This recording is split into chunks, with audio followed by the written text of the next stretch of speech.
আব্দুল উজ্জা। উজ্জা একটা দেবতার নাম। কার নাম? দেবতা। চাচার কাছে লালন পালন হয়েছে। চাচা বলছে, ভাতিজা শুনলাম নাকি তুমি নবীর হাতে হাত দিয়ে কলেমা পড়েছো, ইসলাম গ্রহণ করলেন। চাচা নাম রাখলেন আব্দুল্লাহ। কি নাম? আব্দুল্লাহ। ইসলাম গ্রহণের পূর্বে নাম কি ছিল? আব্দুল উজ্জা। উজ্জা একটা দেবতার নাম, আর আব্দুল মানে গোলাম, দেবতার গোলাম। আর আব্দুল্লাহ কার গোলাম? আল্লাহর গোলাম। চাচার কাছে লালন পালন হয়েছে। চাচা বলছে, ভাতিজা শুনলাম নাকি, ভাতিজা শুনলাম নাকি তুমি নবীর হাতে হাত দিয়ে কলেমা পড়েছো। জেনে রেখে দাও, তুমি নবীর হাতে হাত দিয়ে কলেমা পড়েছো। চাচা, আকাশে সূর্য উঠা যেমন সত্য কথা, আল্লাহর কসম নবীর হাতে হাত দিয়ে কলেমা পড়েছি, এটাও সত্য। আসেন এখন চাচা জিজ্ঞেস করছে, ভাতিজা শুনলাম নাকি নবীর হাতে হাত দিয়ে কলেমা পড়েছো। হ্যাঁ চাচা। বাবা তোমাকে অনেক সম্পত্তি দিয়েছি। চাচা সম্পত্তির গরম দেখাচ্ছেন, নিয়ে এলেন আপনার সম্পত্তি, সম্পত্তি ফিরিয়ে দিলেন। তুমি যে পরনায় কাপড়টা পরে আছো, এটাও আমার টাকা। চাচা এই কাজ করবেন না, দরকার পরে ডবল দেব না। পরনার কাপড় খুলে দিলেন। তুমি যে লজ্জাস্থান ঢেকে আছো, এটাও তো আমার টাকা। চাচা এই কাজ করবেন না, দরকার পরে ডবল দিই না। বাবা কলেমা ত্যাগ করো। মুসলমান ঘরের ছেলে মেয়েরা, বাবা তরুণেরা, হে নবী প্রেমিকেরা, আল্লাহ নবী সাহাবী হযরতে আব্দুল্লাহ রাদিয়াল্লাহু তাআলা আনহু হুজুর আমার আস্তে আস্তে কোণে এরকম ভাবে পরনার কাপড় খুলে দিলেন। নিজের মায়ের কাছে যায়, ও জনম দুঃখী মা, মা গো, ইসলাম মানার জন্য মক্কার কাফেররা আমাকে বস্ত্রহীন করে দিয়েছে। মা তুমি আমার দিকে তাকাবে না, মা তুমি আমাকে একখানা বস্ত্র দাও। মায়ের কাছ থেকে একখানা বস্ত্র নিয়ে দৌড়ে দৌড়ে দৌড়ে আল্লাহ নবীর জিনার বাড়ি ছিল মক্কা এবং মদিনার মাঝখানে, আল্লাহ নবীর হুজরা মুবারকে চলে গেলেন। ইয়া রাসূলুল্লাহ, হাবিবাল্লাহ, ও যুবকেরা, আল্লাহ নবী সালামের উত্তরখানা দিলেন। ও বাবা আব্দুল্লাহ, তুমি কি জন্য সালাম দাও? ইয়া রাসূলুল্লাহ, হাবিবাল্লাহ, ইসলাম মানার জন্য মক্কার কাফেররা আমাকে বস্ত্রহীন করে দিয়েছে। আল্লাহ নবী বলে, বাবা সবর করো, ইসলাম মানার জন্য মক্কার কাফেররা তোমাকে বস্ত্রহীন করতে পারে, আমার আল্লাহ তোমাকে বস্ত্রওয়ালা করে দিবে। আল্লাহ নবী বললেন, বাবা সবর করো। নবী আমার বাড়ি গেলেন, দুইখানা জুব্বা নিয়ে এসে আব্দুল্লাহর কাছে দিয়ে দিলেন। ও বাবা আব্দুল্লাহ, আজকের দিন থেকে এই দুইটা জুব্বা হলো তোমার। হযরতে আব্দুল্লাহ ঝরঝর করে কাঁদে, ইয়া রাসূলুল্লাহ, হাবিবাল্লাহ, ইয়া রাসূলুল্লাহ, হাবিবাল্লাহ, হুজুর বেয়াদবি মাফ করেন। হযরতে আব্দুল্লাহ ঝরঝর করে কাঁদে, আল্লাহ পাক, আমি কত বড় সৌভাগ্যবান, মক্কার কাফেররা আমার কাছে দিয়ে বস্ত্র কিনে নিয়েছে, আর আজকের দিনে আমি হাবিবুল্লাহর পরনার বস্ত্র পেয়ে গেছি। আরো জোরে বলে। শুধু তাই নয়, আল্লাহ নবী বস্ত্রখানা নিয়ে হযরতে আব্দুল্লাহ জুলবাজাদাইন নবীর কাছে ঝরঝর করে কাঁদে, ইয়া রাসূলুল্লাহ, হাবিবাল্লাহ, হুজুর আজকের দিনে আমি শহীদ হতে চাই। আল্লাহ নবী বলে, নবী আমার দোয়া চাই, আল্লাহ পাক আমার আব্দুল্লাহর রক্ত কাফেরদের জন্য আমি নবী হারাম করে দিলাম। আল্লাহ নবী আব্দুল্লাহকে এরকম ভাবে নবী আমার দোয়া চাই, আল্লাহ কাফেরদের জন্য আব্দুল্লাহ রক্ত হারাম করে দিলাম। হযরতে আব্দুল্লাহ ঝরঝর করে কাঁদে, আল্লাহ পাক, আমি কত বড় সৌভাগ্যবান, মক্কার কাফেররা আমার কাছে দিয়ে বস্ত্র কিনে নিয়েছে, আর আজকের দিনে আমি হাবিবুল্লাহর পরনার বস্ত্র পেয়ে গেছি। এরকম ভাবে নবী আমার জন্য দোয়া চায়, আমি না শহীদ হতে পারি। আল্লাহ নবী বলে, বাবা তুমি এমনি মারা যাবে, আল্লাহ তোমাকে শহীদের মর্যাদা দিবে। ও যুবকেরা, এরকম ভাবে কোন আব্দুল্লাহর কথা বলি, এরকম ভাবে হযরতে আব্দুল্লাহ জোরে জোরে কোরআন পড়তেন। নবীর কাছে সাহাবীরা গেলেন, ইয়া রাসূলুল্লাহ হাবিবাল্লাহ, আব্দুল্লাহর কোরআন তেলাওয়াত আমাদের ভালো লাগে না, আব্দুল্লাহকে কোরআন পড়া থেকে মানা করে দেন। আল্লাহ নবী বলে, ও আমার সাহাবীরা, তোমরা আমার আব্দুল্লাহর মনে দুঃখ দিওনি, আমার আব্দুল্লাহর মনে কষ্ট দিওনি, কেননা আমার আব্দুল্লাহ দুনিয়া বেঁচে ইসলাম কবুল করেছে। কোন আব্দুল্লাহর কথা বলি?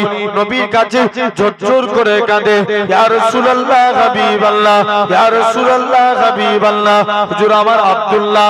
3 দিন পরে নবীর দরবারে খবর আসলো, আল্লাহ নবী সাহাবী আব্দুল্লাহ ইন্তেকাল হয়ে গেছে।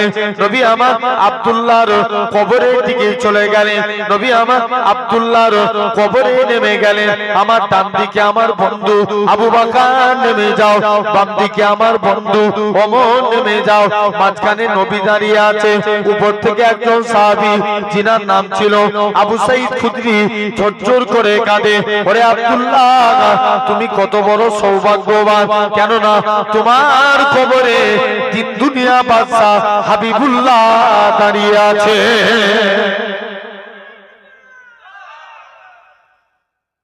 যাও, তুমি চিন্তা করোনি?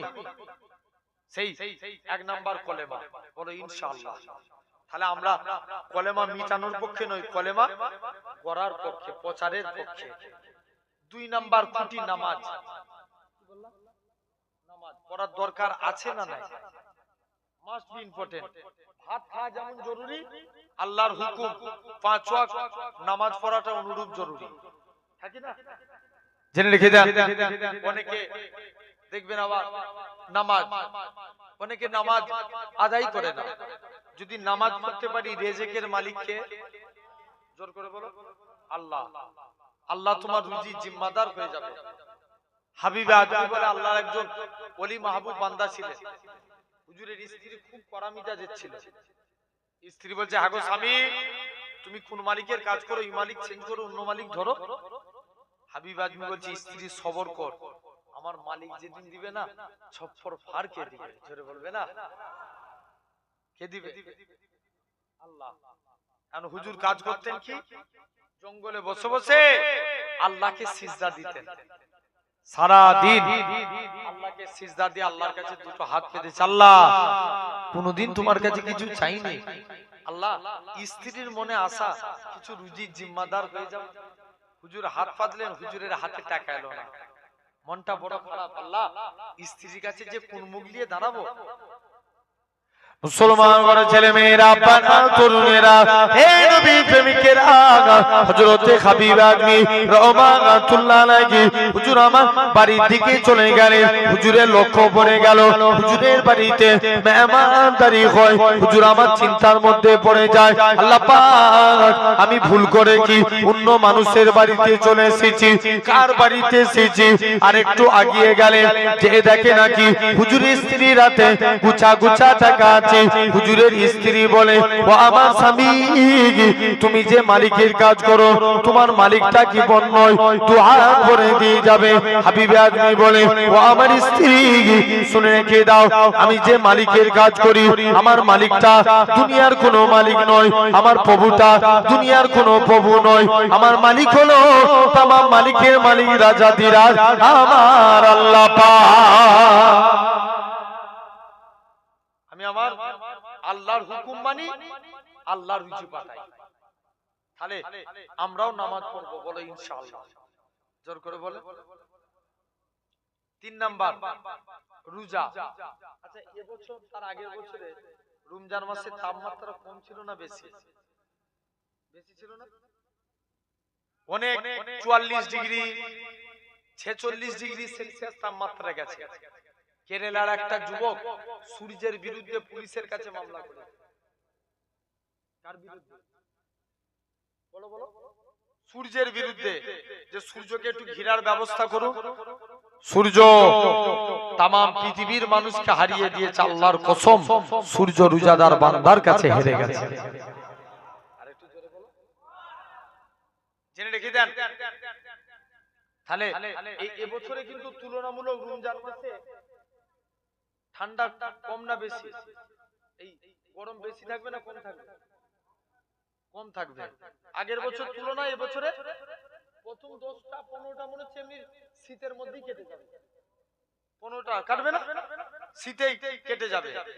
বলেন তাহলে এবছরে রোজা রাখার সংখ্যা বাড়াতে হবে না কমাতে হবে? আলহামদুলিল্লাহ আপনাদের এখানে তো তবে অনেক মানুষ রোজা রাখে। আমাদের ওই সাইডে হুগলি জেলায় দেখবেন 90% লোক রোজা রাখে। আগে দেখবেন রমজান মাসে প্রকাশ্য পান খেতে, বিমল খেতে এরা লজ্জা করত আগেকার যুগে, যে না রমজান মাসে আমরা পান খাবো, লোক খারাপ বলবে। রোজা রাখতে পারিনি একটা গুনাহ, আবার লোককে দেখিয়ে দেখিয়ে খাবো মানে মুসলমানের নামে কলঙ্ক, ঠিক না? এখন দেখবেন এখন মানুষ এত শয়তান হয়ে গেছে, এরা প্রকাশ্য রমজান মাসে বসে বসে শিখরছি। ভাই কথা বলেন, আরে আছে না নাই বলো? এখানেও আছে, জেনে রেখে দেন খবরদার। ভাই আমার একটা মনে পড়ে যায়, একটা অন্য ধর্মের মহিলা তার বাচ্চাকে নিয়ে খাবার দোকানে বেরিয়েছে। এখন বাচ্চাটা মিষ্টি খাবো মিষ্টি খাবো বলে মায়ের কাছে খুব কাঁদছে। মা বলছে বাবা এরকম ভাবে বলিস না, কারণ এখন মুসলমানদের রোজা চলছে, ওই দেশের আল্লাহ ওই মেয়েটা আল্লাহর জান্নাতি হয়ে ঘুরছে। আর একটু জোরে বলো। জেনে রেখে দেন আল্লাহ ইচ্ছা করলে পারে না মেয়েটাকে মাফ করে দিলেন। জেনে রেখে দেন মেয়েটা বলছে আমি রমজান মাসের এতটুকু সম্মান করেছি, আল্লাহ তার ইজ্জত আমাকে আল্লাহ নাজাত দিয়ে দিয়েছে। খবরদার। তাহলে আমরা দেখবেন কিছু টাইমের দোয়া অনিবার্য আল্লাহর দরবারে কবুল হয়, যেমন ফজরের নামাজের পরে দোয়া। একটু কথা বলতে হবে, বলেন। ফজরের নামাজের পরে আপনি হাত তুলে দোয়া চাইবেন, আল্লাহর দরবারে কারেন্টের মতো কবুল হবে। তাহাজ্জুদের ওয়াক্তের দোয়া, কোন ওয়াক্ত? তাহাজ্জুদের ওয়াক্ত, যে টাইমে দুনিয়ার অফিস আদালত বন্ধ কিন্তু একটা দুয়ার খোলা থাকে, যেটা আল্লাহর রহমতের দরওয়াজা। ওই টাইমে দোয়া চাইবেন। জুম্মার দিনে আউয়াল খুতবা পড়ে একটু বসে না ইমাম সাহেব, 3 বার দরুদ পড়ে আল্লাহর কাছে দোয়া চান, জানবেন ওই টাইমে আল্লাহর দরবারে কবুল হয়। আর এই আমাদের বেনিফিট রমজান মাসে দেখবেন, এই রমজান মাসে অনেকে মাথায় টুপি দিয়ে ইফতার করতে বসে যায়। ভাই ইফতার অ্যাকচুয়ালি কাদের? রোজাদারদের। জেনে রেখে দেন এই রমজান মাসে ইফতারি থালাকে সামনে রেখে যা যা দোয়া চাইবেন আল্লাহ কবুল করে নেবেন। আর একটু জোরে বলা গেল না? মুসলমান করে ছেলে মেয়েরা, বাবা তরুণেরা, হে নবীর প্রেমিকেরা, রোজাদার বান্দাদের কি আল্লাহ 2টি নিয়ামত করেছে। নাম্বার 1 হলো রোজাদার বান্দারা যখন ইফতারের থালাকে সামনে রেখে আল্লাহর কাছে যা যা দোয়া চায়, আমার আল্লাহ পাক রোজাদার বান্দাদের দোয়াটাকে কবুল করে নেয়। 2 নম্বর হলো গোটা রমজানকে আল্লাহ 3টে ভাগে ভাগ করেছেন, রহমত, নাজাত, মাগফিরাত। এই 3টে এরকম 3টে ভাগে ভাগ করেছেন। যখন 30টা কমপ্লিট হয়ে যায়, আমার আল্লাহ ডাক দিয়ে বলে ও আমার ফেরেশতারা চলে যাও চলে যাও। শুধু তাই নয়, আমি এরকম এক একটা পড়েছি, এক একটা রোজা রাখবে রোজাদার বান্দাদের জন্য। আমাদের 30টা রোজা, কোন মাসে 29টা। এই এক একটা রোজা রাখার জন্য আল্লাহ জান্নাতে একটা করে ঘর বানাবে। যাদের 30টা কমপ্লিট হয়ে যাবে, আমার আল্লাহ জানাবে ও আমার ফেরেশতারা চলে যাও চলে যাও। আমার 30টা যারা কমপ্লিট করেছে এদের নামগুলোকে সিলেক্টেড করে নাও। আমি আল্লাহ পাক কাল কিয়ামতের ময়দানে আমার ওই সমস্ত রোজাদার বান্দাগুলোকে আমি আল্লাহ আমার রহমতের দয়ার জান্নাত দিয়ে দেব। 3টে। 4র্থ নাম্বার আপনার আমার জন্য হলো কি? যাকাত। পরিমাণ যাকাত দিতে হয় 2.5 টাকা। 1 লাখ বলো বলো 2.5 হাজার। মনে করেন সাহেবে নিসাব পরিমাণ সম্পত্তির মালিক যারা, সাহেবে নিসাব কারা? যাদের কাছে 6.5 ভরি কি সোনা অথবা 52.5 ভরি রূপার মালিক। যে তাদের জন্য যাকাত দিয়া ফরজ। এই যাকাত দিবেন, বলেন ইনশাআল্লাহ। আল্লাহ টাকাতে বরকত দিবে। মনে করেন 1000 টাকা ইনকাম করেছেন, 1100 টাকা খরচা হইছে, এটা লাভ না লস? কথা বলেন। 1000 ইনকাম করেছেন, খরচা হয়েছে কত? 1100। লস না লাভ? লস। 100 টাকা ইনকাম করেছেন, 50 টাকা খরচা হয়েছে, লাভ না লস? লাভ। ওই 1000 ইনকামের থেকে 50 টাকা ইনকাম লাভ, ঠিক কি না? এর পকেটে তুমি 50 টাকা থাকলো, বরকত একে বলে। নবী একজন এই বরকতের কথা বলতে যে মনে পড়ে যে একটা হাদিস, আবু হুরায়রা থেকে হাদিসটা বর্ণনা। কোন আবু হুরায়রা? যিনি হাদিস বর্ণনাকারী সাহাবীদের মধ্যে ছিলেন প্রথম স্থান অধিকারী, যার হাদিসের সংখ্যা 5374টি। আবু হুরায়রা তিনি ছিলেন আহলে সুফফা। কি ছিলেন? আহলে সুফফা। নবীর দরবারে যেগুলো জীবিকা আসতো সেগুলো দিয়ে তারা খেতেন, খাওয়া দাওয়া করতেন, জীবিকা উপার্জন করতেন। এখন আবু হুরায়রা বলছে, হুজুর আল্লাহ নবীর দরবারে একজন এক পেয়ালা দুধ হাদিয়া করে গেছে। বলো বলো বলো। দুধ হাদিয়া করে গেছে। আবু হুরায়রা বলছে, হুজুর এই ইয়া রাসূলুল্লাহ, হাবিবাল্লাহ, হুজুর এই দুধটা আমি আবু হুরায়রা খেয়ে নি। আল্লাহ নবী বলছে, আবু হুরায়রা তুমি এত দুধ একা খাবে না, যাও তোমার সাহাবা ভাইদের ডেকে নিয়ে এসো। মুসলমান ঘরের ছেলে মেয়েরা, বাবা তরুণেরা, হে নবী প্রেমিকেরা, আল্লাহ নবী সাহাবী হযরতে আবু হুরায়রা রাদিয়াল্লাহু তাআলা আনহু, হুজুর আমার এরকম ভাবে সাহাবা হুজুরদের ডেকে নিয়ে আসে, একজন নয় দুজন নয়, এরকম ভাবে শত শত সাহাবীকে আল্লাহ নবীর দরবারে ডেকে আনলেন। আল্লাহ নবী দুধের মধ্যে বিসমিল্লাহ বলে ফুঁক দিলেন। আল্লাহ নবী বলে, ও বাবা আবু হুরায়রা, এই দুধটাকে তুমি বন্টন করে দাও। হযরতে আবু হুরায়রা বলে, এরকম ভাবে একজন নয় দুজন নয়, শত শত সাহাবীকে তারপরেও বেঁচে গেল। আল্লাহ নবী বলে, বাবা আবু হুরায়রা, এই এত দুধ আমি একা খাবো না, না না না, এটা মানা যাবে না। হযরতে আবু হুরায়রা রাদিয়াল্লাহু তাআলা আনহু, আমার আস্তে আস্তে করে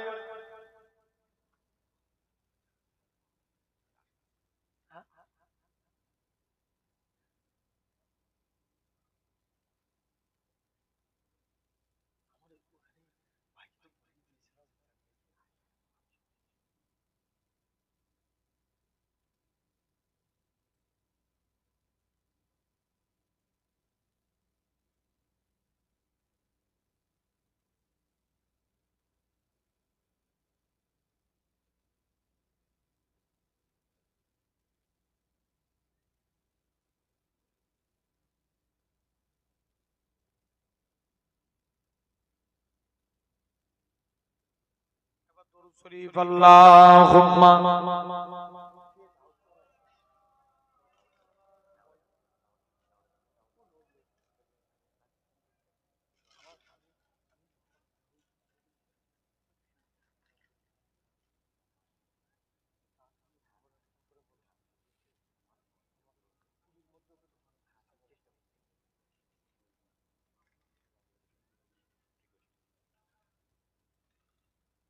একবার দরুদ শরীফ আল্লাহুম্মা সাল্লি আলা।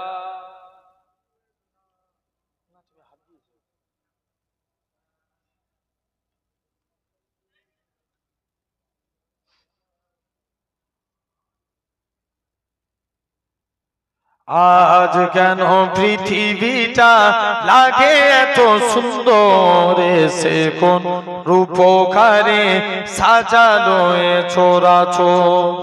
জোরে বলেন না সুবহানাল্লাহ। আজ কেন পৃথিবীটা লাগে এত সুন্দর, সে কোন রূপকারে সাজালো এ চরাচর। চারিদিকে নবরূপে করে ধরা জলমল, সেই রূপ দেখে হয় আখি দই সুশীতল, আখি দই সুসিত কেটে গেছে কুৎসিত নিশীতের দীপহরে সে কোন রূপকারে সাজালো এ চরাচর আজ কেন পৃথিবীটা লাগে এত সুন্দর সে কোন রূপকারে সাজালো এ চরাচর বনে বনে ফুটে ফুল করে পাখি কলরব সবখানে কেন এত আয়োজন উৎসব আয়োজন উৎসব গুঞ্জনে মুখরিত গোটা মরু প্রান্তরে সে কোন রূপকারে সাজালো এ চরাচর আজ কেন পৃথিবীটা লাগে এত সুন্দর সে কোন রূপকারে সাজালো এ চরাচর অগণিত ফেরেশতারা ছেড়ে সাথী আসমান নেমে এসে পৃথিবীতে গায়ে কার গুণগান গায়ে কার গুণগান করে সবে জয়ধ্বনি আল্লাহু আকবার এসে কোন রূপকারে সাজালো এ চরাচর আজ কেন পৃথিবীটা লাগে এত সুন্দর সে কোন রূপকারে সাজালো এ চরাচর আল্লাহুম্মা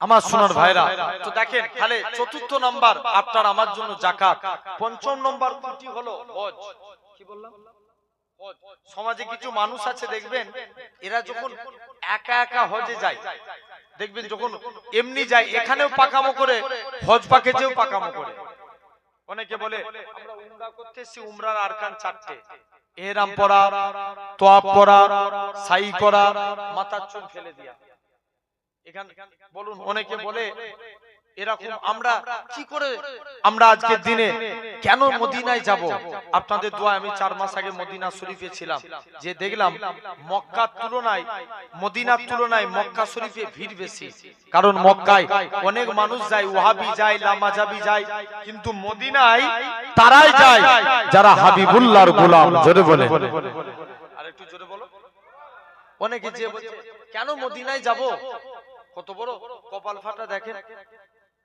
মুসলমান ঘরে ছেলে মেয়েরা বাবা তরুণেরা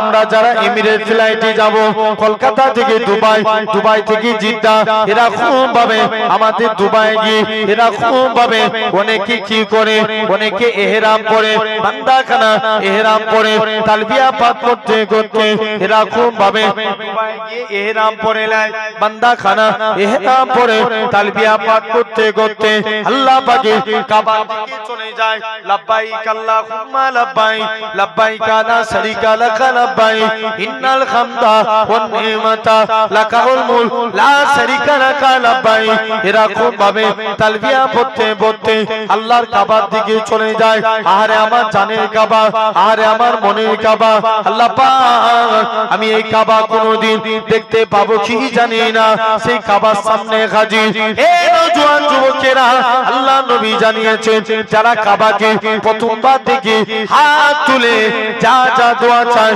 আমার আল্লাহ পাক হাজীদের হাতে দোয়া কবুল করে না আরো জোরে বলে শুধু তাই নয় আল্লাহ নবী জানিয়েছেন এরকম ভাবে কাবাকে দেখি দোয়া চাই কাবা দেখি কাবাকে তওয়াফ করে বান্দাখানা সাফা মারওয়া এরকম ভাবে মাকামে ইব্রাহিমকে লক্ষ্য করে 2 রাকাত নামাজ পড়ে বান্দাখানা তালবিয়া পড়তে পড়তে এরকম সাফা মারওয়া সাই করে আবার মাথার চুল ফেলে দেয় অনেকে বলে কেন আমরা মদিনায় যাব কত বড় কপাল ফাটা দেখে এই কাবা শরীফ হতো না আমার রাসূলুল্লাহ যদি না হতো ইব্রাহিম নবীও হতো না, আমার রাসূলুল্লাহ যদি না হতো ইসমাইল নবীও হতো না, আমার রাসূলুল্লাহ যদি না হতো, যে নবী খাতিরে আল্লাহ পাক কাবাকে শরীফ করেছে, কেন না নবী আমার মসজিদে কিবলাতাইনে 2 রাকাত নামাজ পড়ে নবী আমার মনে মনে করে আল্লাহ পাক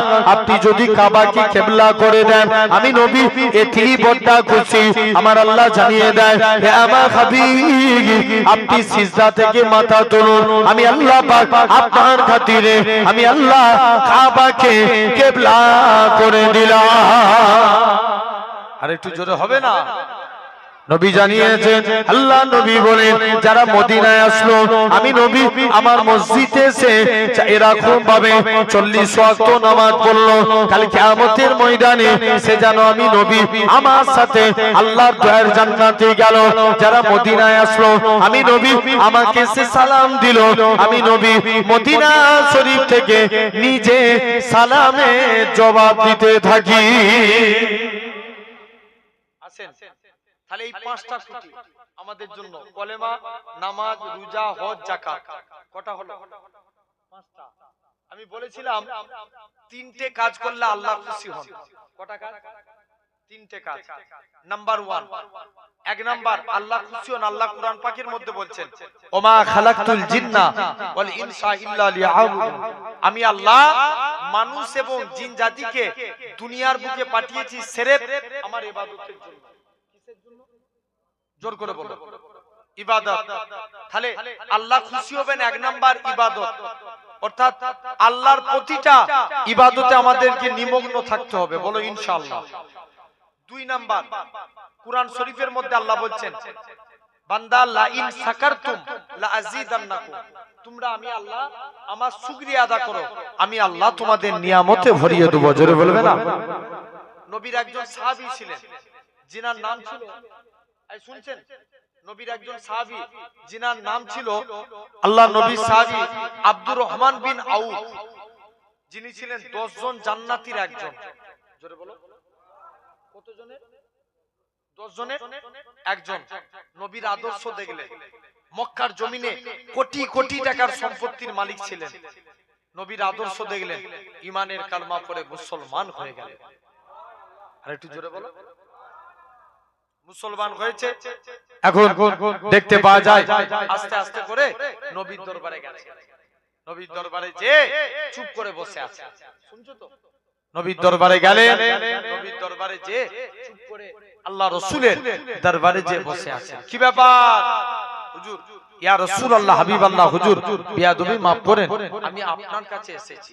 আল্লাহ নবী আদর্শ দেখলেন, নবীর হাতে হাত দিয়ে কালমা পড়ে মুসলমান হয়ে গেলেন। আর একটু জোরে বলো, মুসলমান হলেন। মন দিয়ে শুনেন, মুসলমান হয়েছে। নবীর কাছে যে বলছে হুজুর মুসলমান হয়েছি বলে মক্কার কাফেররা আমার উপরে জুলুম করে, আল্লাহ নবী বলছে এই ব্যাপার, চলে যাও, তুমি এখান থেকে চলে যাও।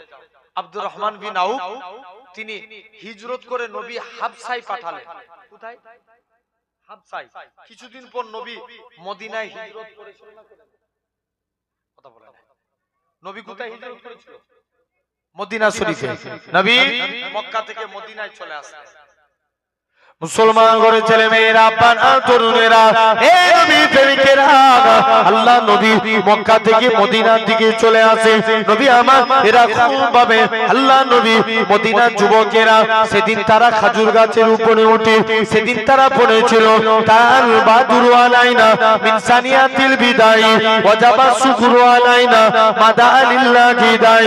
ও যুবকেরা, আল্লাহ নবী মদিনায় হিজরত করে চলে গেলেন।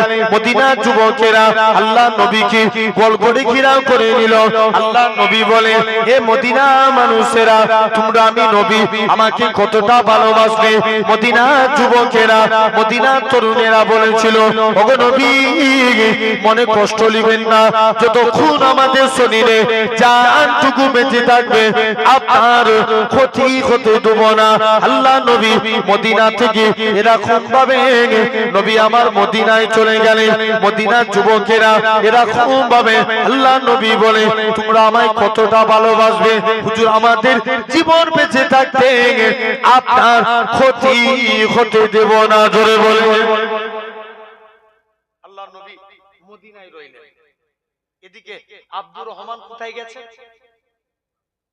কোথায় হাবশায় তিনি হাবশা থেকে নবীর কাছে মদিনায় চলে আসলেন কে জানে এসে বলছে আব্দুর রহমান তুমি হাবশা থেকে মদিনায় তুমি মদিনায় এসছো ওদিকে তোমার মক্কার বাড়ি মক্কার কাফের আবু জেল দখল করেছে আব্দুর রহমান বলে আমার মক্কার বাড়ি মক্কার কাফের আবু জেল দখল করতে পারে আমি মদিনায় এসে আল্লাহ জান্নাতের বাড়ি দখল করেছি কিসের বাড়ি জান্নাতের বাড়ি বলছে যাও আস্তে আস্তে করে চলে গেলেন বলছে যে দেখি এরকম নবী দরবারে আস্তে আস্তে করে হযরতে আস্তে আস্তে করে চলে গেলেন যাই যে দেখি উপায়খানা কি আছে হযরতে আব্দুর রহমান বিন আউফ নবীর আদর্শ দেখলেন নবীর কাছে গেলেন হুজুর আমি মদিনায় চলে এসেছি নবী বলছে এই ব্যাপার যাও তুমি বাড়ি ফিরে চলে যাও তুমি ব্যবসা করো সাদ বিন রাবির সঙ্গে আব্দুর রহমানের ভাই ভাই সম্পর্ক করে দিলেন আল্লাহ নবী বলছে আব্দুর রহমান আজকের দিন থেকে সাদ বিন রাবি হলো তোমার ভাই সাদ বিন রাবি ডাকছে আব্দুর রহমান তুমি মক্কা থেকে মদিনায় চলে এসেছো কিন্তু তোমার মক্কায় তোমার অনেক সম্পত্তি সব নিয়ে নিয়েছে তুমি মদিনায় এসে বেকার হয়ে গেছো কেউ তোমায় দেখার নাই তবে আজ আমার আল্লাহ দুইজন স্ত্রী দিয়েছে তুমি যাকে পছন্দ করবে তুমি তো বেকার কেউ তোমাকে মেয়ে দিবে না তবে আল্লাহ আমার দুজন স্ত্রী দিয়েছে তুমি যাকে পছন্দ করবে আমি তাকে তালাক দেব আব্দুর রহমান বলে না আমার এসব কিছু চাই না তুমি আমাকে একটা ব্যবসার লাইন ধরিয়ে দাও ব্যবসা করতে লাগলেন ব্যবসা করে আল্লাহ ব্যবসায় বরকত দিলেন জোরে বলবেন না আরেকটু জোরে বলো এত বরকত পেলেন যিনি একা হুদাইবিয়া সন্ধিতে 3 বস্তা সোনা দান করেছিলেন কত বস্তা 3 বস্তা চাচার কাছে লালন পালন হয়েছে চাচা বলছে ভাতিজা শুনলাম নাকি তুমি নবীর হাতে হাত দিয়ে কলেমা পড়েছো চাচা আকাশে সূর্য ওঠা যেমন সত্য কথা আল্লাহর কসম নবীর হাতে হাত দিয়ে কলেমা পড়েছি এটাও সত্য আরো জোরে বলো জান তুমি আজকের দিনে কি ব্যাপার যাও এরকম ভাবে ছেলেদেরকে ডাকছে বাবা আমল তো কিছুই নাই অথচ তিনি 10 জন জান্নাতীর কয়জন একজন 10 জন জান্নাতীর একজন যে ছেলেদেরকে ডাকছে বাবা আমি যখন মারা যাব আমার লাশের মধ্যে তোরা বদরের ড্রেস পরাবি যখন আমি মারা যাব আমার লাশের মধ্যে তোরা কাফন পরাবি না বদরের ড্রেসটা পরিয়ে দিবি কিয়ামতের ময়দানে আল্লাহ যেদিন জিজ্ঞেস করবে আব্দুর রহমান দুনিয়ায় পাঠিয়েছিলাম কি করেছিলিস আমি আব্দুর রহমান বদরের ড্রেসটা দেখাবো আল্লাহ আপনার গোলাম হয়ে কাটিয়েছি ওহ কি মুহাব্বত দেখেন তাহলে 2 নাম্বার আমরাও যদি আল্লাহর শুকরিয়া আদা করি সারা দিন যা ইনকাম করেন ছেলের মতন করে মনে করে এক সপ্তাহ আমল করে দেখেন পকেটে টাকা রাখবেন রাখার সময় বলবেন আলহামদুলিল্লাহ কি বলবেন আলহামদুলিল্লাহ আল্লাহ বরকত দিবেন জেনে রেখে দেন এটা হলো 2 নম্বর আর লাস্ট 3 নাম্বার আমরা নবীকে ভালোবাসবো কারা কারা ভালোবাসতে চায় একবার হাত তুলে দেখান তো দেখি একটু কষ্ট দিচ্ছি তাকবীর দেন নারে তাকবীর একটু জোরে দেন নারে তাকবীর নারে তাকবীর আসেন নাম্বার 1 আমরা নবীকে মন থেকে ভালোবাসবো বলো ইনশাআল্লাহ ঠিক কি না যারা বাসবো এবং বাসি আমাদেরকে বাঁচতে হবে না জীবনে সমস্ত কিছু থেকে আমরা কাকে বেশি ভালোবাসবো বলো বলো নবীকে ইয়েস লা ইউমিনু আহাদুকুম তোমরা ততক্ষণ প্রকৃত মুমিন হতে পারবে না হাত্তা আকুনা হাব্বা ইলাইহি যতক্ষণ পর্যন্ত আমি তোমাদের কাছে ফেভারিট না হই প্রিয় না হই মিউ ওয়ালিদিহি তোমাদের মা-বাপ ওয়া ওয়ালাদিহি তোমাদের সন্তান সন্ততি ও নাসে আজমাইন সর্বাপেক্ষা আমি নবী যদি তোমাদের কাছে প্রিয় না হই তোমরা প্রকৃত মুমিন হতে পারবে না আসেন নাম্বার 1 এক নাম্বার 1 কি আপনাকে আমাকে বোঝা লাগবে নাম্বার 1 কাজ আমরা নবীকে অন্তর থেকে ভালোবাসবো বলো ইনশাআল্লাহ কেমন নবীকে ভালোবাসতে এই হাত তুললে কি ভালোবাসা হয়ে যায় হয় না। নবীর ভালোবাসা আনতে গেলে হাদিস শরীফ, মান হাব্বা সুন্নতি, নবী বলছে যে আমার সুন্নাতকে ভালোবাসলো ফাকাদ আহাব্বানি, সে আমি নবী আমাকে ভালোবেসে নিল। আর একটু জোরে বলো, ওমান আহাব্বানি, যে আমাকে ভালোবাসলো কানা মাই ফিল জান্নাত, আমি রাসূল কথা দিলাম তাকে জান্নাতে না নিয়ে যে আমি নবী আল্লাহর দয়ার জান্নাতে যাব না। আসেন একটু আলোচনা করব। তার আগে নবীর একজন সাহাবী ছিলেন খুব কালো রঙের দেখতে। কি রঙের? কালো রঙের। কালো রঙের দেখতে। মনটা খারাপ করে কাঁদতে কাঁদতে একদিন নবীর দরবারে গেছে, হুজুর আমি কি জান্নাতি হতে পারবো নি? বলছে কেন?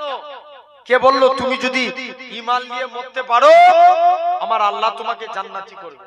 বলছে হুজুর আমি কালো বলে কেউ আমাকে বিয়ে করতে চায়নি, কোনো মেয়ে বিয়ে করতে চায়নি হুজুর, এই জন্য হয়তো আমি ভেবেছি আল্লাহর জান্নাতেও যেতে পারবো না। নবী বলছে এই ব্যাপার, চলে যাও। নবী একটা চিঠি লিখে দিলেন, যেনার নাম ছিল হযরতে সাদ। কি নাম? হযরতে সাদ। নবী একটা চিঠি লিখে দিলেন, যাও এই চিঠিটা নিয়ে মেয়ের বাড়িতে যে মেয়ের বাপকে দেখাবে। ইসলামী শরিয়াতের নিয়ম, কারো বাড়িতে গেলে কবার সালাম দিতে হয়? কবার? 3 বার। হযরতে সাদ মেয়ের বাড়িতে যে সালাম দিচ্ছে আসসালামু আলাইকুম, এরকম ভাবে 3 বার সালাম দিলেন। মেয়ের বাড়ি থেকে বাপ উত্তর দিল কি ব্যাপার? নবী পাঠিয়েছে আপনার কন্যার সঙ্গে নবী আমার বিবাহ দিয়েছে। বলছে এই ব্যাপার, চলে যাও, তুমি চলে যাও। মেয়ের বাপের কাছে তাড়াতাড়ি বাপের কাছে চলে গেলেন। বলছে যাই, যে দেখি বাপের কাছে যে বলছে আব্বা, শুনছেন তো? আব্বা আজকের দিন আমি এখানে এসেছি, কি ব্যাপার বলো? বলছে আব্বা আজকের দিনে ওই মেয়ের বাপ বলছে কি ব্যাপার? নবী পাঠিয়েছে আপনার কন্যার সঙ্গে নবী আমার বিবাহ দিয়েছে। বলছে মাথা খারাপ, তুমি একটা কালো কুৎসিত লোক, তোমার সঙ্গে আমার মেয়ের বিয়ে দেব? ইম্পসিবল, মানা যাবে না, পালা। হযরতে সাদকে তাড়িয়ে দিয়েছে।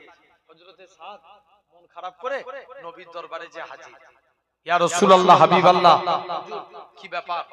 আল্লাহ নবী বলছে বাবা কি ব্যাপার বলো। হযরতে সাদ বলে হুজুর আজকের দিনে আপনার কাছে এসেছি, হুজুর মেয়ের আজকের দিনে আমাকে তাড়িয়ে দিয়েছে। মেয়েটা জিজ্ঞেস করছে আব্বা ওই কালো রঙের ব্যক্তিটা কি জন্য এসেছিল? বাপ বলে মারে ওকে নাকি আল্লাহর নবী পাঠিয়েছে, ও তোমায় বিবাহ করতে এসেছে। মেয়ে তখন বলছে আব্বা যে বিয়েতে আল্লাহ এবং তার রাসূল রাজি, আমি মেয়েও সে বিয়েতে রাজি। যে মাথা খারাপ, যাই।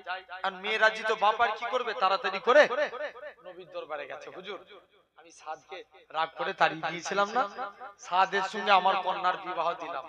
নবী সাদের বিয়েতে 400 দিরহাম মোহর ধার্য করলো। কত দিরহাম? 400 দিরহাম। সাদ বলে হুজুর আমি তো হালে সুফা, আমার কাছে কানাকুড়ি টাকা নাই, কি করে স্ত্রীর দিরমোহর আদায় করব? নবী বলছে এই ব্যাপার, চলে যাও আমার জুন্নুরাইন উসমান গানির কাছে যাও। উসমানের কাছে গেলেন, তিনি 200 দিরহাম দিলেন। কোন উসমান? নবীর কাছে এক সাহাবী। দেখবেন আমার এলাকায় বিবাহিত নারীরা হাতে কি করে? চুড়ি, আর নাকে নাকছাবি। ওই সিম্বলিটি দেখলে মনে হবে কি এই নারীটা বিবাহিতা। আরবেরও সিস্টেম, বিবাহিত নারীরা আতর মাখে। কি মাখে? আতর মাখে। আল্লাহ নবী আব্বা আব্দুল্লাহ ইন্তেকাল হয়েছে আমিনার পেটে, দুজাহানের বাদশা আমিনার শরীর দিয়ে এমন খুশবু বেরোয় গোটা মক্কার জমিনে ছড়িয়ে যায়। আর একটু জোর করে বলবে তো? সবাই মিলে যে বলে আমিনা তুমি কোথা থেকে খুশবু পেলে? আমিনা বলে আব্বা এটা আমার খুশবু না, আমার পেটেরটা খুশবু। আব্বা আমি আমিনা যেদিন থেকে আমি বাড়ি থেকে যেদিন বার হয়ে যায়, আব্বা ঘরের আমাকে মেঘ ছায়া করে নিয়ে যায়। আমি আমিনা যখন গরম মরুভূমির উপরে পা রাখি, আব্বা পা রাখতে দেরি, বালি ঠান্ডা হতে দেরি হয় না। আমি আমিনা পাথরের উপরে পা রাখি, আব্বা পা রাখতে দেরি, পাথর ঠান্ডা হতে দেরি হয় না। জোরে বলবে না? আর একটু জোরে বলো, জেনে রেখে দাও।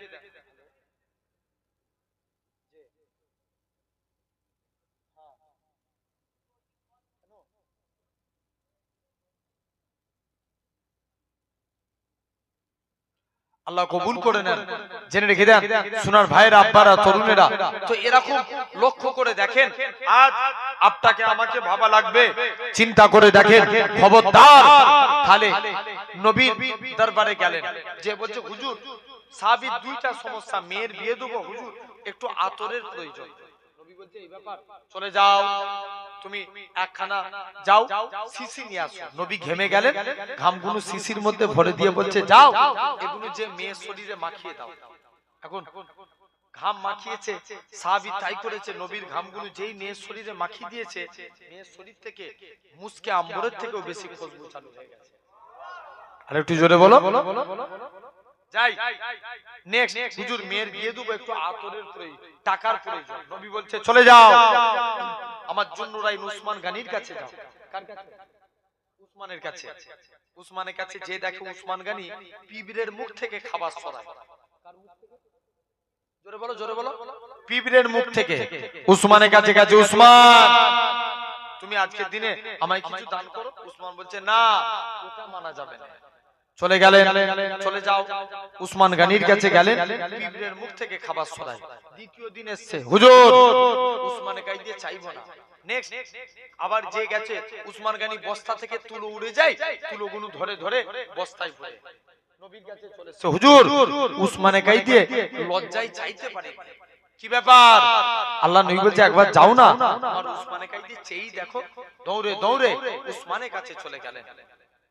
মুসলমান করে ছেলে মেয়েরা, আব্বারা, তরুণেরা, হে নবী প্রেমিকেরা, যুবক ছেলে কানা, আল্লাহ নবী সাহাবী হযরত উসমান গনি রাদিয়াল্লাহু তাআলা আনহু হুজুরের দরবারে চলে গেলেন। উসমান, আল্লাহ নবী পাঠিয়েছে মেয়ের বিয়ে দেব, তুমি আমায় কিছু টাকার ব্যবস্থা করে দাও। ম্যানেজার বলে চলে যাও। উসমান বলে আমার ম্যানেজারের কাছে উট বুঝাই করা মাল এসেছে, যেটা মনে হবে সেটা তুমি নিয়ে নাও। ম্যানেজার কাছে চলে গেলেন, যেই উটটার মধ্যে বেশি মাল ছিল ওই উটখানা ধরেছে। ম্যানেজার বলে না না না না, এটা মানা যাবে না। ও যুবকেরা, আল্লাহ নবী সাহাবী হযরত উসমান গনি ম্যানেজারের কাছে চলে গেলেন। ম্যানেজার, তুমি আমার এই উটটার মধ্যে যেই মালটা বেশিতে, যেই উটটার মধ্যে বেশি মাল ছিল ওই উটখানা ধরেছে। ম্যানেজার বলে এটা দেয়া যাবে না। হযরত উসমান গনি বলে ম্যানেজার, তুমি আমায় কি কথা শোনালে? উসমান গনি যে বলে একে আল্লাহ নবী পাঠিয়েছে। রাসূলুল্লাহ যদি আমি উসমানকে বলে দিত, ও বাবা উসমান তুমি অমুকের বাড়িতে ডানখানা পৌঁছে দাও, আমি উসমান গনি গোলাম হয়ে তার বাড়িতে পৌঁছে দিতাম। আমি এমনি নই, গোলাম হয়ে তার বাড়িতে দিয়ে আসতাম। চলে গেলেন আস্তে আস্তে করে, শুনছেন তো, ম্যানেজারের কাছে এরকম ভাবে। এখন সাহাবীকে ওই সাদ উসমানের কাছে গেলেন, 200 দিরহাম পেলেন। কত? জোরে বলো। 200 দিরহাম। হযরতে আব্দুল্লাহ বিন আউফের কাছে গেলেন, 200 দিরহাম পেলেন। কত? তাহলে টোটাল কত হলো? 400। আলীর কাছে গেলেন, 200 পেলেন। কত হলো? 600। 600 দিরহাম নিয়ে মদিনার বাজারে স্ত্রীর বাসরাতের কেনাকাটা করবে। এমন সময়তে কে যেন একজন জিহাদ ঘোষণাকারী ঘোষণা করছে, কে আছো চলো ইসলামের স্বার্থে, আল্লাহর স্বার্থে, কুরআনের স্বার্থে, দ্বীনের স্বার্থে জিহাদের ময়দানে চলো। হযরতে সাদ মনে মনে কনফিউজ, আল্লাহ আমার কাছে আমার নবী আগে না স্ত্রী আগে? নবী আগে। স্ত্রীর বাসরাতের কেনাকাটা স্টপ। নবীর যুদ্ধের সরঞ্জাম কিনতে লাগলেন। যুদ্ধের সরঞ্জাম কিনে জিহাদের ময়দানে চলে গেছে। কালো পাছা দেখে নবী চিনতে পেরে গেল, বাবা তুমি কি সাদ? জিয়া রাসূলুল্লাহ আমি সাদ। বাবা তুমি স্ত্রীর বাসরাতে যাও নাই? হুজুর স্ত্রীর বাসরাতে যেতে পারি না হুজুর, আপনার মহব্বতে ইসলামের ভালোবাসা আমি জিহাদের ময়দানে চলে এসেছি। জোরে বলবেন না? নবী বলছে যাও, আল্লাহ তোমার মনের আশা পূর্ণ করুক। যুদ্ধ করতে করতে শহীদ হয়ে গেল, ইন্তেকাল হয়ে গেল। নবী সাদের কবরটাকে, সাদের কবরের দিকে চলে গেলেন। মুসলমান ঘরে ছেলে মেয়েরা বানা তরুণেরা হে নবী প্রেমিকেরা হযরত সাদ রাদিয়াল্লাহু তাআলা আনহু হুজুর আমার শহীদ ইন্তেকাল হয়ে গেলে আল্লাহ নবী সাদের কবরের দিকে তাকিয়ে তাকিয়ে একবার কাঁদতেছে আবার গুটি গুটি পায়ে হাসতে লাগে আল্লাহ নবী সাহাবীরা নবীর দরবারে যায় ইয়া রাসূলুল্লাহ হাবিবাল্লাহ সাদের কবরটার দিকে হুজুর আপনি একবার কাঁদতে লাগে আবার কেন হাসতে লাগে আল্লাহ নবী বলে ও আমার সাহাবীরা শুনে রেখে দাও আমার সাদ কালো বলে কেউ দুনিয়ার কোনো মেয়ে আমার সাদের কবরে যেত না আমার সাদ কালো বলে দুনিয়ার কোনো মেয়ে ছেলে আমার সাদকে পছন্দ করত না আল্লাহ নবী হযরত সাদের কবরের দিকে চলে গেলেন নবী আমার সাদের কবরের দিকে নেমে গেলেন নবী আমার বলতে লাগে ও আমার সাহাবীরা শুনে রেখে দাও আমার সাদ কালো বলে কেউ তাকে বিয়ে করতে চাইতো না কিন্তু আমার আল্লাহ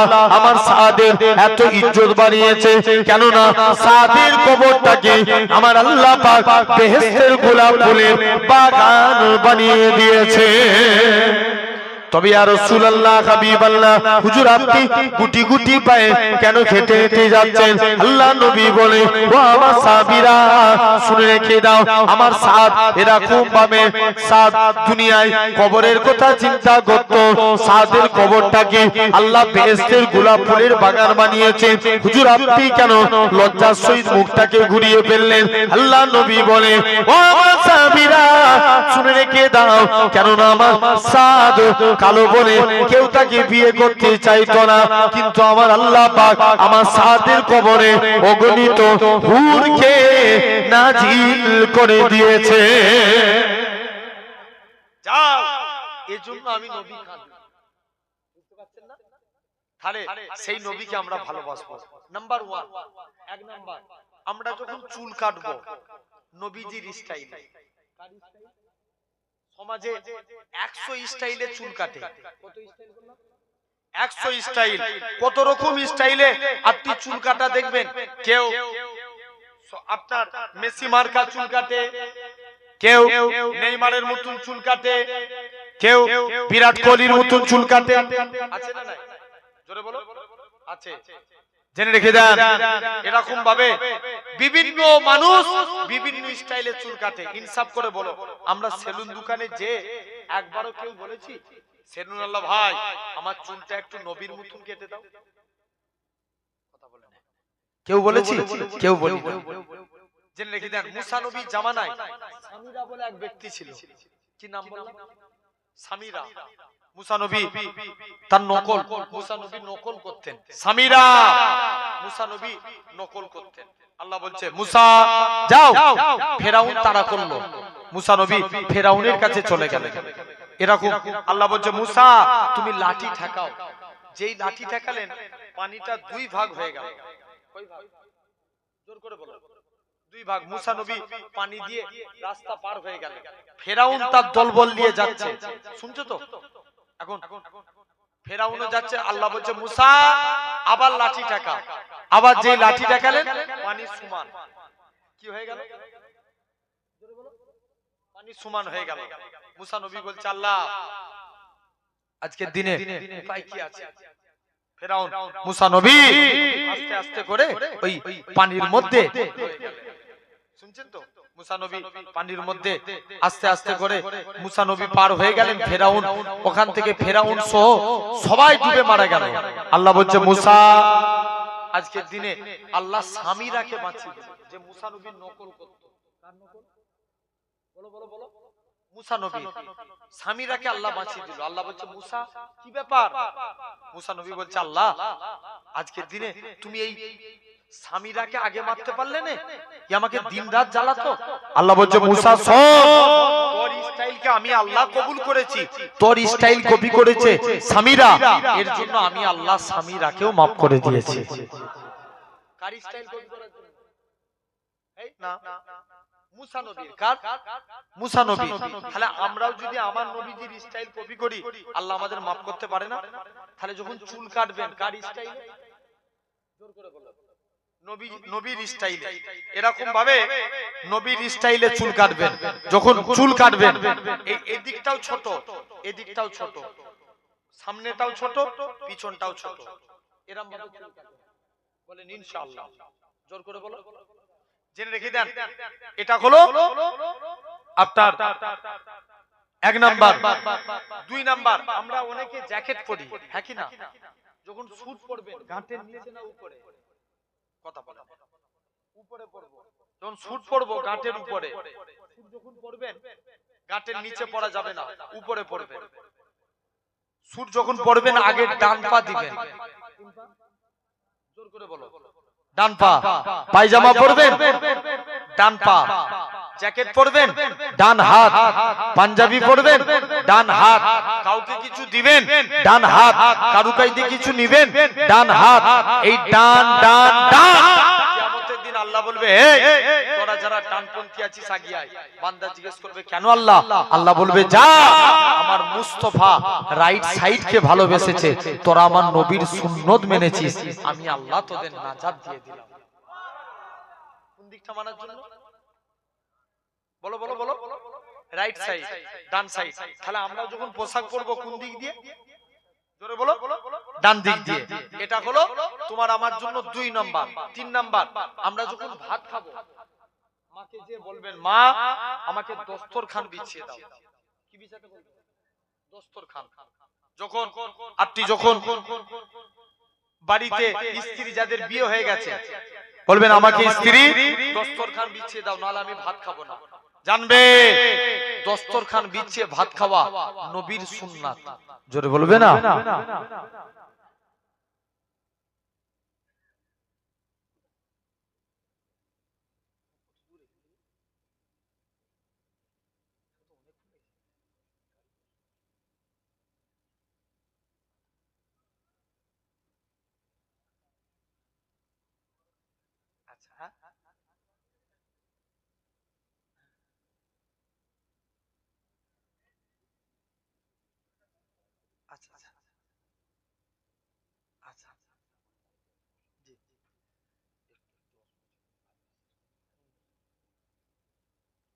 জেনে রেখে দেন সোনার ভাইরা, আব্বারা, তরুণ, একবার দরুদ শরীফ আল্লাহুম্মা।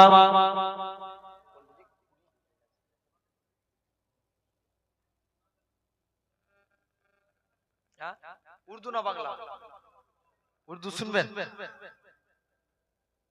रब को देखा है मेरे नबी ने और किसी ने भी देखा नहीं है, सबसे बरूदा है मेरे खुदा का और मोहम्मद से परूदा नहीं है।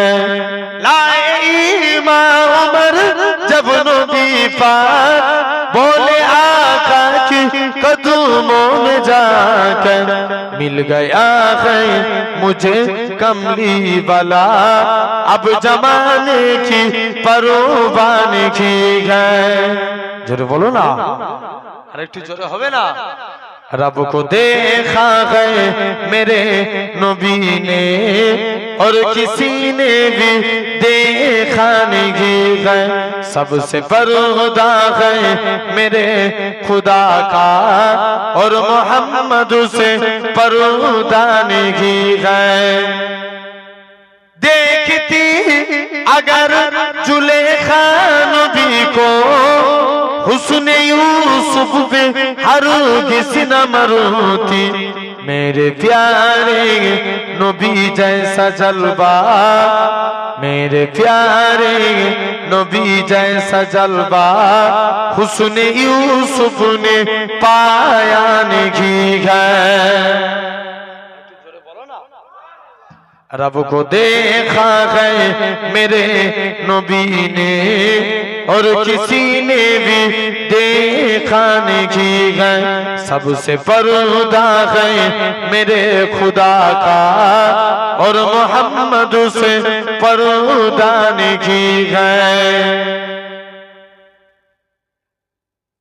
आपके जैसा वो तक जगह में मुस्तफा कोई आया नहीं है, आए भी कैसे जब के खुदा ने कोई दूजा बनाया नहीं है। रब को देखा है मेरे नबी ने और किसी ने भी देखा नहीं है सबसे पर्दा है मेरे खुदा का और मोहम्मद से पर्दा नहीं गए अल्लाहुम्मा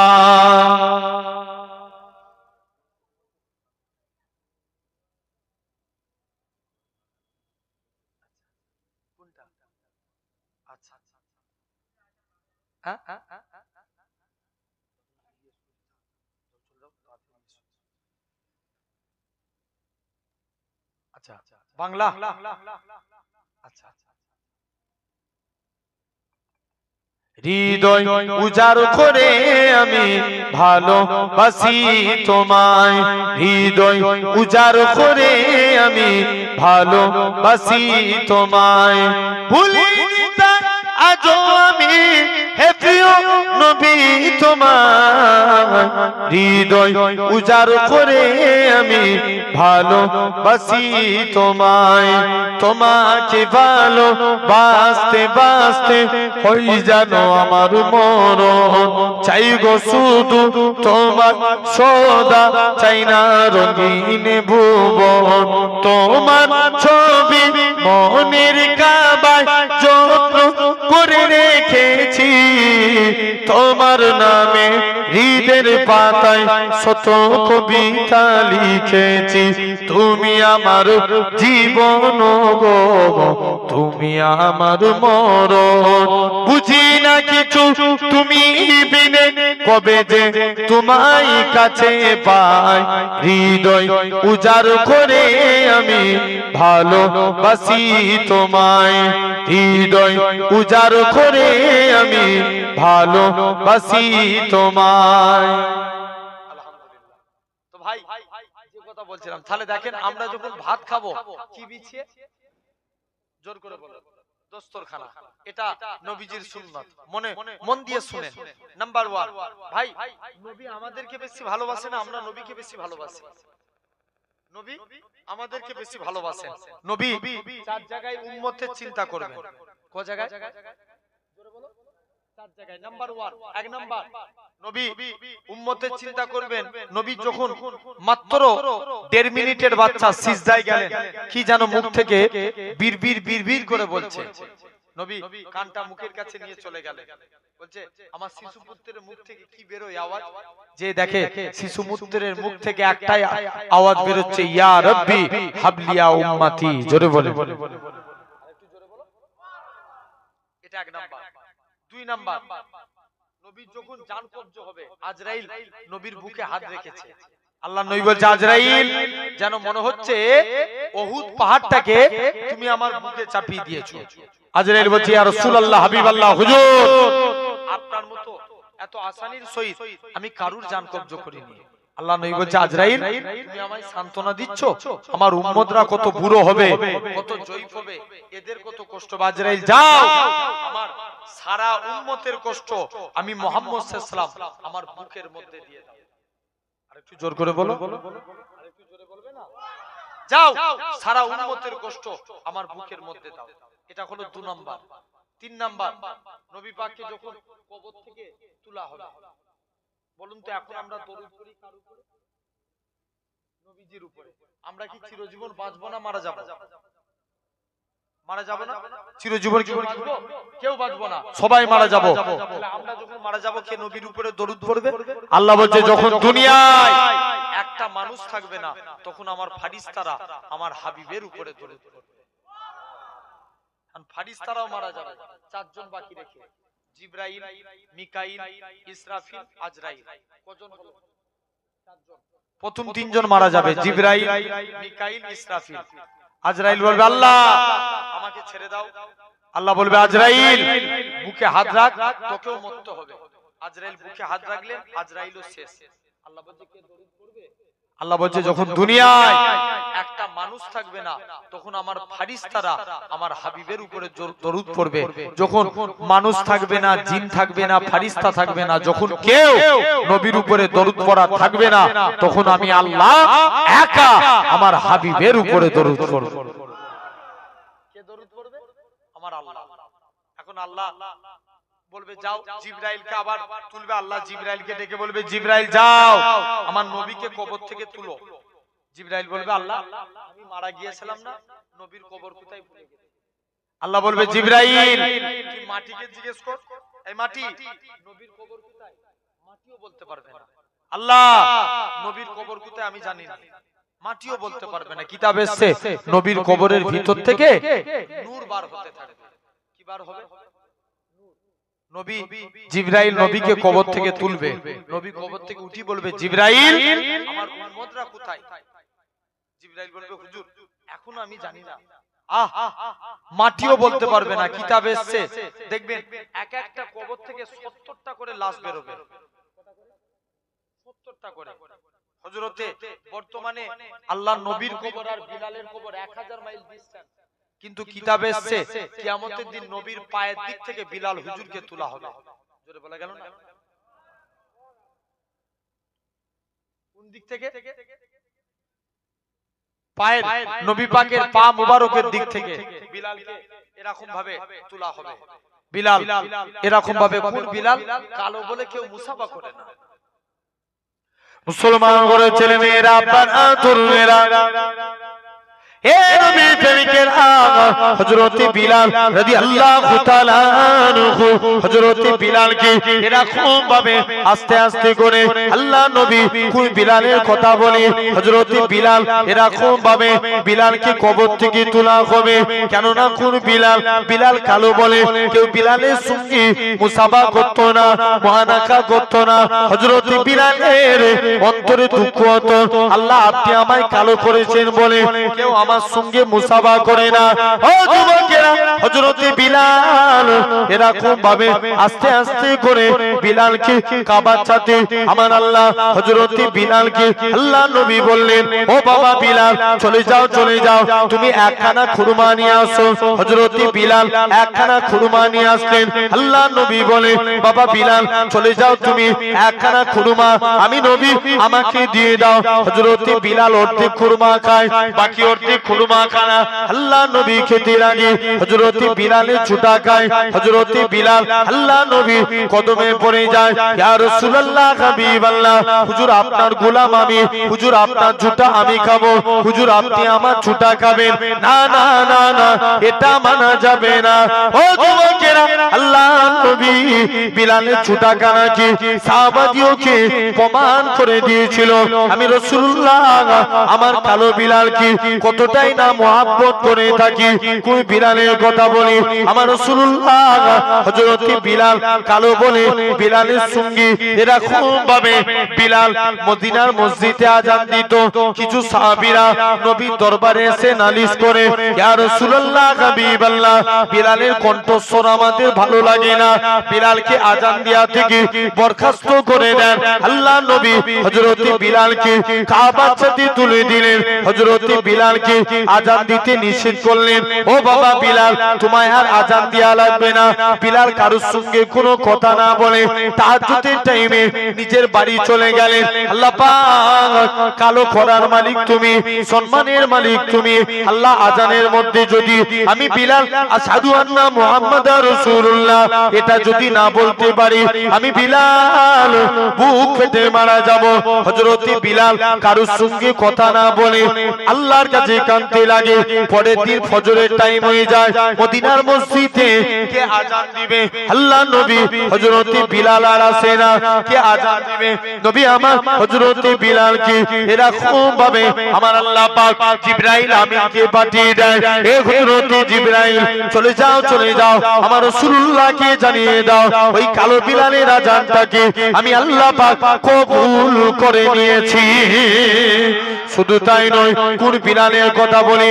আমার রাসূলুল্লাহ হযরত বিলাল এরকম ভাবে বিলালকে আজাদ করে নিয়ে আসা হলো। নবী আমার বিলালকে আল্লাহ নবী কাবা ঘরে ছাদে তুলে দিলেন। এ হযরত বিলাল তুমি কাবার ছাদে উঠে যাও। হযরত বিলাল কাবার ছাদে উঠে গেলেন। হযরত বিলাল বলে, ইয়া রাসূলুল্লাহ হাবিবাল্লাহ, কখনো মদিনা থেকে কাবা দিকে মুখ করে আযান দিয়েছি, কখনো বাইতুল মুকাদ্দাসের দিকে মুখ করে আজান দিয়েছি, ইয়া রাসূলুল্লাহ হাবিবাল্লাহ, হুজুর আজকে আপনি আমি বিলালকে কাবার ছাদে তুলে দিয়েছেন, আমি কোন দিকে ফিরে আজান দেব? আমার রাসূলুল্লাহ কি বলেছিলেন, এ হযরতে বিলাল, তুমি কি আমি নবী আমায় দেখতে পাচ্ছ না? আমার দিকে ফিরে আজান দাও। আমার রাসূলুল্লাহকে আল্লাহ পাক কাবা বানিয়েছে। সেই বিলালও বলতে পারবে না। যাও, নবীর কবর কোথায় বিলালও জানে না। এখন কিতাবে নবীর কবর থেকে নূর বার হবে, নবী কবর থেকে উঠি উম্মতের চিন্তা করবে, জোরে বলবে না? 3 নম্বর হয়ে গেল। 4র্থ নম্বর, নবী পাককে যখন জান কবজ হবে, আজরাইল ফেরেশতা নবীর বুকে হাত রেখেছে। নবীর 4র্থ নাম্বার, কিয়ামতের দিন নবী উম্মতের চিন্তা করবে। সব নবীর উম্মত আগুনে পুড়ে পুড়ে কালো সিয়া হয়ে যাবে। আমার আপনার নবীর উম্মতের চেহারা আগুনে পুড়ে কালো হবে না। এদের হাতে আগুনের বেড়ি পড়াবে না, পায়ে আগুনের চেন দিবে না, গলায় আগুনের শিকল দিবে না। মালিক ফেরেশতা বলবে, এরা কারা? আল্লাহ বলবে, মালিক চুপ কর, এরা আমার হাবিবের উম্মত। তাহলে সেই নবীর উম্মত হয়েছে। মুহাব্বত করে অন্তর দিয়ে নবীকে ভালোবাসেন, দিল থেকে যদি আমরা নবীকে প্রেম করি, আল্লাহ কবুল করবে না? এই জোরে বলো, অবশ্যই কবুল করবেন। তাহলে আমরা একটা একটা করে নবীর সুন্নতকে আগলে ধরবো, বলো ইনশাআল্লাহ। জোর করে বলেন, জেনে রেখে দেন আমার ভাইরা, আপনারা তরুণের আল্লাহ তৌফিক দেয়, ইনশাআল্লাহ আবার পরে আপনাদের কাছে আলোচনা হবে। অনেকটা দূর যেতে হবে এখান থেকে, আর নয় ভাই না। আমি তোমার সেই দিনের রিকোয়েস্ট দেখেছি, আজান হবে, বিশ্বাস করো আমাকে অনেকটা।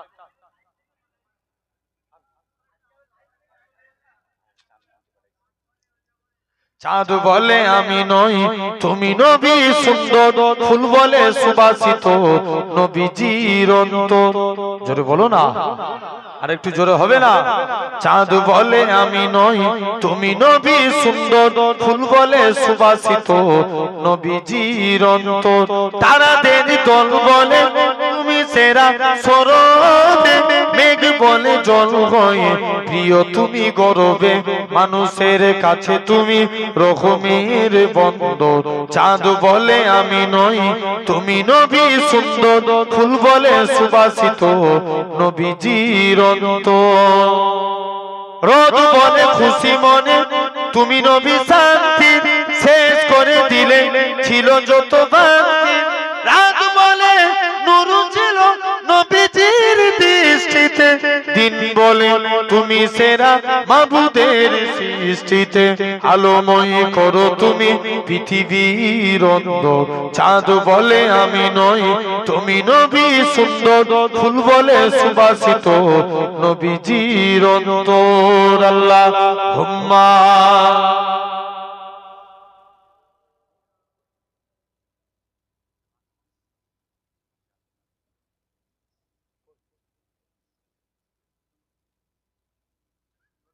আসেন, এসে দাঁড়িয়ে আমরা নবীর শানে সালাম, সকলে দাঁড়িয়ে যান। ইয়া নবী,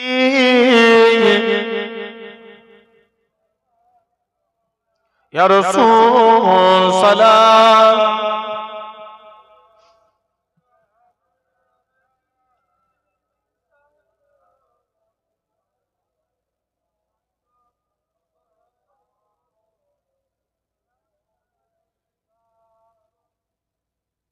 طلع البدر علينا من ثنيات الوداع وجب شكر علينا مدى لله داعي يا نبي سلام عليك يا رسول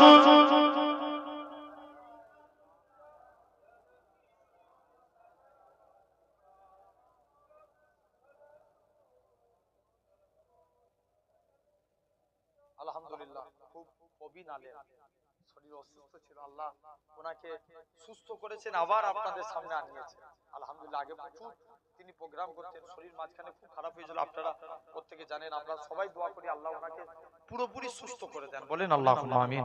এসেছেন আপনাদের কাছে আলোচনা করবে।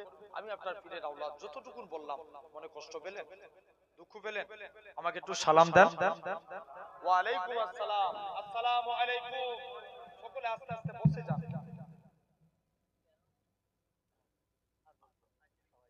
আলহামদুলিল্লাহ, আমাদের মাঝে উপস্থিত হয়েছেন বহু প্রবীণ আলেম, একাধিক গ্রন্থের প্রণেতা জনাব হযরত মাওলানা আবুল কালাম হুজুর এসেছেন। তার শরীরের অবস্থা আমরা সকলে শুনেছি এবং আমরা জানতাম, তবে আল্লাহ পাকের অসংখ্য নিয়ামত শুকরিয়া, হুজুর আবার সুস্থ হয়ে আমাদের মাঝে এসেছেন। যে সমস্ত মুসল্লিবৃন্দ বাইরে ছড়িয়ে ছিটিয়ে আছেন, মেহেরবানি করে এই ময়দানে এসে বসে যান। হুজুরের মূল্যবান বক্তৃতা ধীরে স্থির ভাবে শ্রবণ করুন, মুহাব্বতের সঙ্গে দরুদ শরীফ পড়েন। আল্লাহুম্মা সাল্লি আলা সাইয়্যিদিনা মাওলানা মুহাম্মদ ওয়া আলা আলিহি।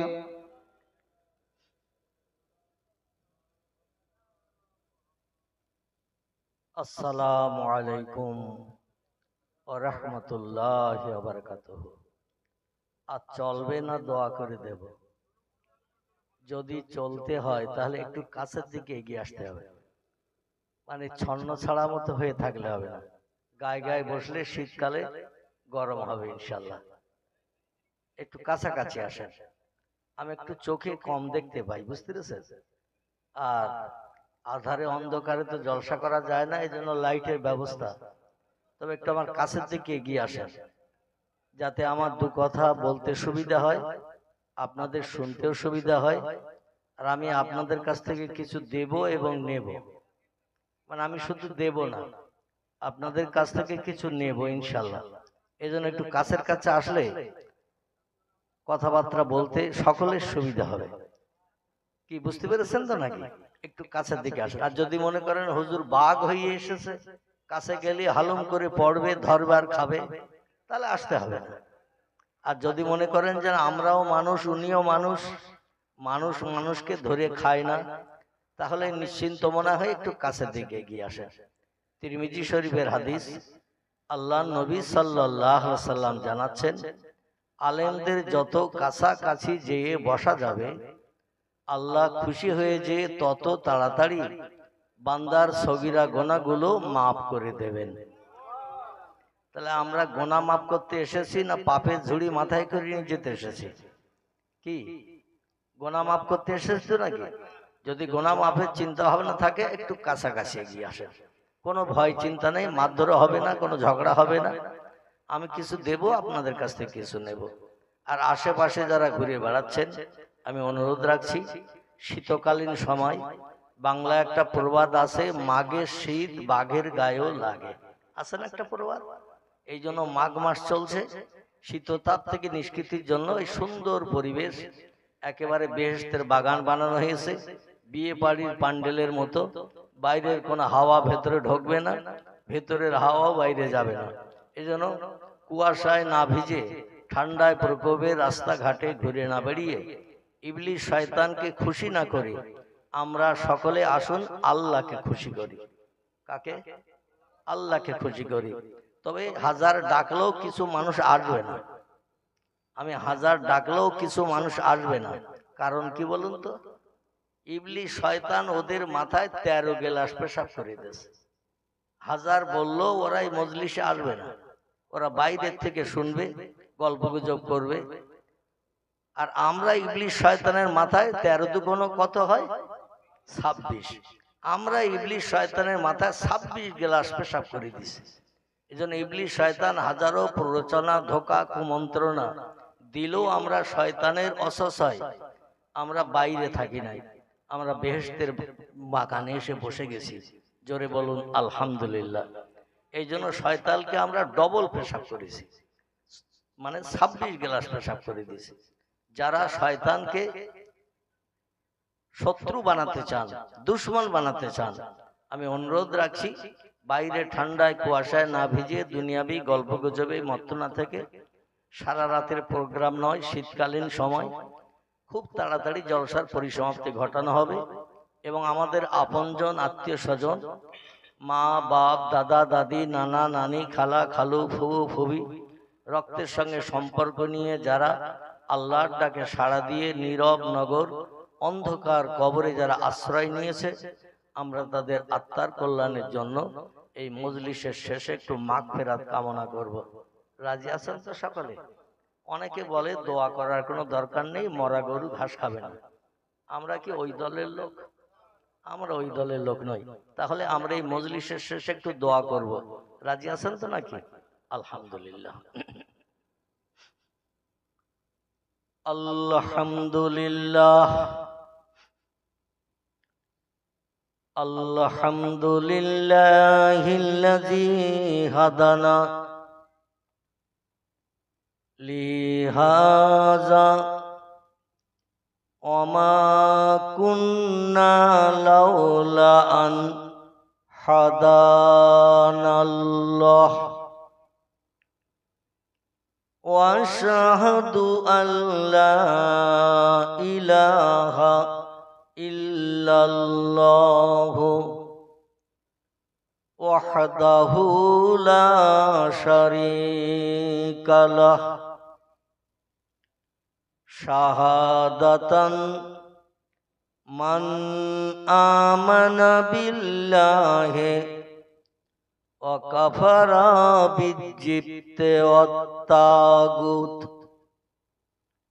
ওয়া আশহাদু আন্না সাইয়্যিদানা ওয়া নাবিয়ানা ওয়া হাবিবানা ওয়া শাফিয়ানা ওয়া সামাদানা ওয়া মাওলানা মুহাম্মাদান সাল্লাল্লাহু আলাইহি ওয়া সাল্লামা আবদুহু ওয়া রাসূলুহু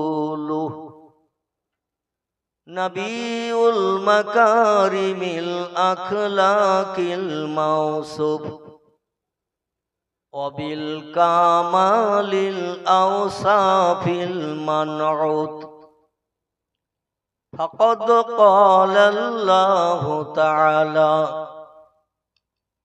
ফি কালামিহিল মাজিদ ওয়া ফিল ফুরকানিহিল হামিদ আউযু বিল্লাহি মিনাশ শাইতানির রাজিম বিসমিল্লাহির রাহমানির রাহিম সুবহানাল্লাযী আসরা বিআবদিহি লাইলাম মিনাল মাসজিদিল হারামি ইলাল মাসজিদিল আকসা আল্লাযী বারাকনা হাওলাহু লিনুরিয়াহু মিন আয়াতিনা।